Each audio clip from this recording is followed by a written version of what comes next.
Welcome to the Learning Pines YouTube. We hope this video helps. You start now by measuring precisely. Epoxy tolerances matter. Combine resin and hardener in the ratios the product specifies, commonly 1 or 2, 1, because the cure depends on correct stoichiometry. Once measured, pour both into a clean mixing cup and scrape sides to avoid trapped unmixed material. Stir slowly for at least 3 minutes to integrate. Scraping the cup edges prevents soft spots. Make sure to work in 70-80 degrees conditions, so viscosity and cure time behave predictably. Once mixed thoroughly, you focus on removing bubbles because clarity depends on degassing. Stir with steady, slow motions, folding rather than whipping to minimize new air. After stirring, let the epoxy sit for 5-10 minutes. Bubbles will rise to the surface.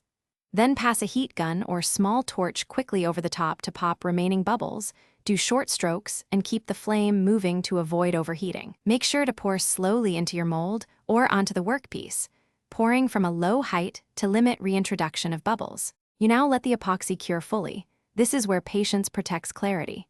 Cover your piece to prevent dust and maintain a stable temperature for the entire cure window the product lists. Once hard, check for sinkage or tacky areas. Sanding with progressive grits and polishing restores high gloss.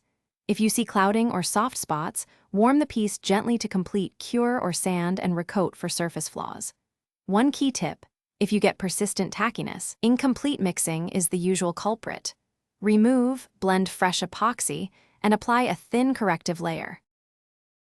Thanks for watching. Consider subscribing if we helped you.